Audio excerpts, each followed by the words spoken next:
Item ಯಾವುದೇ ಇರಲಿ try ಮಾಡಿ ಆಚಿ ಚಿಕನ್ ಮಸಾಲ. ರಾಜ್ಯದಲ್ಲಿ ಅನ್ನಭಾಗ್ಯ ಯೋಜನೆ ಅಡಿಯಲ್ಲಿ ಪೂರೈಕೆ ಆಗಬೇಕಾಗಿದ್ದ ಅಕ್ಕಿ ಸರಿಯಾಗಿ ಫಲಾನುಭವಿಗಳಿಗೆ ವಿತರಣೆ ಆಗ್ತಿಲ್ಲ ಅನ್ನೋದನ್ನ ಅನೇಕ ಸುದ್ದಿಗಳ ಮೂಲಕ ನಾವು ನಿಮ್ಮ ಮುಂದೆ ಇಟ್ಟಿದ್ದೀವಿ.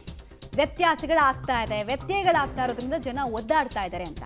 ಇದನ್ನು ನಾವು ಪ್ರಶ್ನೆಯಾಗಿ ಕೇಳಿದಾಗ ಆಹಾರ ಸಚಿವ ಮುನಿಯಪ್ಪ ಅವರಿಗೆ ಅವರು ಉಡಾಫೆ ಉತ್ತರ ಕೊಡ್ತಾರೆ. ಅಕ್ಕಿ ವ್ಯತ್ಯಯದ ಬಗ್ಗೆ ಸಚಿವರಿಗೆ ಮಾಹಿತಿಯ ಕೊರತೆ ಕಾಣ್ತಾ ಇದೆಯಾ, ಯಾಕೆ ಅಕ್ಕಿ ಕಡಿಮೆ ಕೊಡ್ತಾ ಇದ್ದಾರೆ ಅಂತ ನಾವು ಪ್ರಶ್ನೆ ಕೇಳಿದ್ರೆ ಕಾರಣ ಏನು ಅಂತ ಉತ್ತರನೇ ಇಲ್ಲ. ಬದಲಾಗಿ ಬೇರೆ ಬೇರೆ ಏನೇನೋ ಹೇಳಿ ಸಾಗಾಕೋ ಪ್ರಯತ್ನವನ್ನು ಮಾಡ್ತಾ ಇದ್ದಾರೆ. ಒಂದು ಜವಾಬ್ದಾರಿಯುತ ಸಚಿವರಾಗಿ ಯಾವ ಪ್ರಶ್ನೆಗಳನ್ನು ಕೇಳಿದ್ರು ಕೂಡ ಅದಕ್ಕೆ ಅಷ್ಟೇ ಸಂಯಮದಿಂದ ಉತ್ತರ ಕೊಡಬೇಕಾಗತ್ತೆ. ಬಟ್ ಅವ್ರು ಹಂಗೆ ಮಾಡಿಲ್ಲಪ್ಪ. ತರಲೆ ಮಾಡೋಕೆ ಬರಬೇಡಿ ಅಂತ ಪ್ರಶ್ನೆ ಕೇಳಿದವರನ್ನ ಸಾಗಾಕೋ ಪ್ರಯತ್ನವನ್ನು ಮಾಡಿದ್ರು. ಮಾಧ್ಯಮದವರ ಪ್ರಶ್ನೆಗೆ ಸಚಿವರು ಉಡಾಫಿಯಾಗಿ ಉತ್ತರವನ್ನು ಕೊಟ್ಟರು. ಪಡಿತರ ಅಕ್ಕಿ ವಿಚಾರದಲ್ಲಿ ಏನೂ ಪ್ರಾಬ್ಲಮ್ ಇಲ್ಲ ಅಂತ ಸಚಿವರು ಹೇಳ್ತಾರೆ. ಎಲ್ಲಾದರೂ ಅಕ್ಕಿ ಕಡಿಮೆ ಕೊಡ್ತಿದ್ದಾರೆ ಅಂತ ಹೇಳಿ ನೀವು, ನಾನು ಕೂಡಲೇ ಕ್ರಮ ತೆಗೆದುಕೊಳ್ತೀನಿ ಅಂತ ಸಚಿವರು ಹೇಳ್ತಿದ್ದಾರೆ. ಇನ್ನೆಷ್ಟು ವರದಿಗಳನ್ನು ಬಿತ್ತರಿಸ್ಬೋದು ನಾವು, ಕರೆಕ್ಟಾಗಿ ಕೊಡ್ತಿಲ್ಲ ಅಂತ. ಕೊಟ್ಟಿದ್ದಿದ್ರೆ ನಾವು ಯಾಕೆ ಮೈಕ್ ಇಟ್ಕೊಂಡು ಅವ್ರ ಮನೆ ಮುಂದೆ ಹೋಗಿ ಅಲಿತಾ ಇದ್ವಿ? ನಮಗೆ ಮಾಡಕ್ಕೆ ಬೇರೆ ಕೆಲಸ ಇಲ್ವಾ? 6 ಕೆಜಿ ರಾಗಿ 4 ಕೆಜಿ ಅಕ್ಕಿ ಕೊಡ್ತಾ ಇದ್ದೀರಾ. ರಾಜ್ಯ ಸರ್ಕಾರದ ಅನ್ನಭಾಗ್ಯ ಯೋಜನೆ ಅಕ್ಕಿ ಕೊಡ್ತಾ ಇಲ್ಲ, ಕೇಂದ್ರ ಸರ್ಕಾರದ್ದೇ ಕೊಡ್ತಾ ಇದ್ದಾರೆ. ಈ ಬಾರಿ ಯಾಕೆ ವ್ಯತ್ಯಯ ಆಗ್ತಾ ಇದೆ, ಏನಂತ ತಪ್ಪು ತಿಳುವಳಿಕೆ ನಿಮ್ಮದು. ಹೇಳಿ, ಏನ್ ತಿಳುವಳಿಕೆ ಸರ್? 5 ಕೆಜಿ ಅವ್ರದ್ದು, 5 ಕೆಜಿ ನಮ್ಮದು. ಓಕೆ. 3 ಕೆಜಿ ರಾಗಿ 2 ಕೆಜಿ ಅಕ್ಕಿ ಅವ್ರದ್ದು, 3 ಕೆಜಿ ರಾಗಿ 2 ಕೆಜಿ ಕರ್ನಾಟಕ ಸರ್ಕಾರದ್ದು ನಾವು ಕೊಡ್ತಾ ಇರೋದು. 2 ಸೇರಿ 10 ಕೆಜಿ ಸರ್. ಈಗ ಬರೀ ರಾಗಿ 6 ಕೆಜಿ ಅಷ್ಟೇ ಸರ್ ಕೊಡ್ತಾ ಇರೋದು? ಅಷ್ಟೇ ಕೊಡೋದು. ಯಾಕೆ ಸರ್ ಈಗ ಕೊಡ್ತಾ ಇಲ್ಲ? 5 ಕೆಜಿ ಅಕ್ಕಿ ಎಲ್ಲ ಕೊಡ್ತಾ ಇಲ್ಲ ಯಾಕೆ ಸರ್? ಸರ್ ನ್ಯಾಯಬೆಲೆ ಅಂಗಡಿಗಳಲ್ಲಿ ಈಗ ಸದ್ಯಕ್ಕೆ 5 ಕೆಜಿ ಅಕ್ಕಿ ಕೊಡ್ತಾ ಇಲ್ಲ ಸರ್, 4 ಕೆಜಿ ಅಷ್ಟೇ, 6 ಕೆಜಿ ರಾಗಿ ಕೊಡ್ತಾ ಇಲ್ಲ. ಯಾಕೆ ವ್ಯತ್ಯಯ ಆಯ್ತು ಅಂತ ನೋಡಪ್ಪ.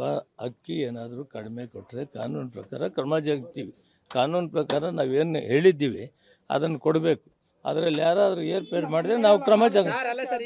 ಈಗ ಆಗ್ತಾರ ಸಮಸ್ಯೆ ಏನ್ ಗೊತ್ತಾ ಸರ್? ಒಂದೇ ನಿಮಿಷ ಸರ್.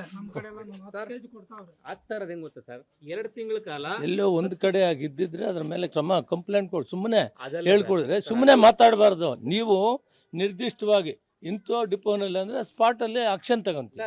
ಏನು ಇಲ್ಲದೆ ಅಕ್ಕಿ ಕೊಡ್ತಾ ಇರೋದು ಅನ್ನಭಾಗ್ಯ ಯೋಜನೆ ಅಡಿ ಅಕ್ಕಿ ಕೊಡ್ತಾನೆ ಇಲ್ಲ ಈ ತಿಂಗಳದು. ಯಾಕೆ ಅಲ್ಲಲ್ಲ, ಅದು ಯಾಕೆ ಏನಾದ್ರು ಅಕ್ಕಿ ಸಮಸ್ಯೆ ಆಗಿದೆ? ಏನು ಪ್ರಾಬ್ಲಮ್ ಇಲ್ಲ, ಬರ್ತಾ ಇರ್ತದೆ. 10ನೇ ತಾರೀಕು ಕೊಡಬೇಕು. 1 ವಾರ ಹೆಚ್ಚು ಕಮ್ಮಿ ಅದು ರೆಗ್ಯುಲರ್ ಗೌರ್ಮೆಂಟ್ ಆಫ್ ಇಂಡಿಯಾ ಇಂದ ಅಕ್ಕಿ ಬರಬೇಕು, ಕೊಡ್ತಾ ಇರ್ತಾರೆ. ಏನು ತೊಂದರೆ ಇಲ್ಲ. ಈ ತಿಂಗಳದ ಎಷ್ಟು ಕೊಡ್ತಾ ಇದ್ರಿ ಸರ್? ಹಾಗಾದ್ರೆ ಸೇಮ್ ಏನೇನ್ ಸೇಮ್ ಅಂದ್ರೆ 2 ಸಾರಿ ಹೇಳೋ ಅಷ್ಟಿಲ್ಲ, ನಿನ್ಗೆ ಹೇಳಿದ್ದೀನಿ ಸರ್. ಈಗ ಕೊಡ್ತಾ ಇಲ್ಲ ಸರ್, ನಾವು ರಿಯಾಲಿಟಿ ಚೆಕ್ ಮಾಡಿದ್ವಿ. ಯಾವ ಊರಾಗ ಅಂತ ಹೇಳಪ್ಪ. ಎಲ್ಲ ಕಡೆ ಬೆಂಗಳೂರಲ್ಲಿ ಸುಮ್ಮನೆ ನೀವು ತರಳೆ ಮಾಡಕ್ ಬರ್ಬೇಡ್ರಿ. ಇಲ್ಲ ಸರ್, ಇರೋ ಫ್ಯಾಕ್ಟ್ ಅದೇ. ಇಲ್ಲ ತರಳೆ ಸ್ಪೆಸಿಫಿಕ್ ಆಗಿ ಹೇಳಪ್ಪ. ಅದು ಬೇಡ, ಸ್ಪೆಸಿಫಿಕ್ ಆಗಿ ಗೊತ್ತಿಲ್ಲ ನಿಮಗ್ ಗೊತ್ತಿಲ್ಲ. ಹೇಳ್ಬೇಕಪ್ಪ. ನೀನ್ ಹೇಳು ಇಂಥ ಕಡೆ ಅಂದ್ರೆ ಸ್ಪಾಟ್ನಾಗ ಆಕ್ಷನ್. ಕೇಂದ್ರ ಸರ್ಕಾರದ ಅಷ್ಟೇ ಕೊಡ್ತಾ ಇರೋದು, ಅಕ್ಕಿ ಕೊಡ್ತಾ ಇಲ್ಲ. ಹಾಗಾಗಿ ಏನ್ ಸಮಸ್ಯೆ ಸರ್? ಏಜೆನ್ಸಿಗಳಿಂದ ಅಕ್ಕಿ ಏನಾದ್ರು ಹೇಳಿದ್ದೀನಿ ನಡೆ. 6 ಕೆಜಿ ರಾಗಿ 4 ಕೆಜಿ ಅಕ್ಕಿ ಕೊಡ್ತಾ ಇದ್ದೀರಾ. ರಾಜ್ಯ ಸರ್ಕಾರದ ಅನ್ನಭಾಗ್ಯ ಯೋಜನೆ ಅಕ್ಕಿ ಕೊಡ್ತಾ ಇಲ್ಲ, ಕೇಂದ್ರ ಸರ್ಕಾರದ್ದೇ ಕೊಡ್ತಾ ಇದ್ದಾರೆ. ಈ ಬಾರಿ ಯಾಕೆ ವ್ಯತ್ಯಯ ಆಗ್ತಾ ಇದೆ, ಏನಂತ ತಪ್ಪು ತಿಳುವಳಿಕೆ ನಿಮ್ಮದು. ಹೇಳಿ, ಏನ್ ತಿಳುವಳಿಕೆ ಸರ್? 5 ಕೆಜಿ ಅವ್ರದ್ದು, 5 ಕೆಜಿ ನಮ್ಮದು. ಓಕೆ. 3 ಕೆಜಿ ರಾಗಿ 2 ಕೆಜಿ ಅಕ್ಕಿ ಅವ್ರದ್ದು, 3 ಕೆಜಿ ರಾಗಿ 2 ಕೆಜಿ ಕರ್ನಾಟಕ ಸರ್ಕಾರದ್ದು ನಾವು ಕೊಡ್ತಾ ಇರೋದು. 2 ಸೇರಿ 10 ಕೆಜಿ ಸರ್. ಈಗ ಬರೀ ರಾಗಿ 6 ಕೆಜಿ ಅಷ್ಟೇ ಸರ್ ಕೊಡ್ತಾ ಇರೋದು? ಅಷ್ಟೇ ಕೊಡೋದು. ಯಾಕೆ ಸರ್ ಈಗ ಕೊಡ್ತಾ ಇಲ್ಲ? 5 ಕೆಜಿ ಅಕ್ಕಿ ಎಲ್ಲ ಕೊಡ್ತಾ ಇಲ್ಲ ಯಾಕೆ ಸರ್? ಸರ್ ನ್ಯಾಯಬೆಲೆ ಅಂಗಡಿಗಳಲ್ಲಿ ಈಗ ಸದ್ಯಕ್ಕೆ 5 ಕೆಜಿ ಅಕ್ಕಿ ಕೊಡ್ತಾ ಇಲ್ಲ ಸರ್.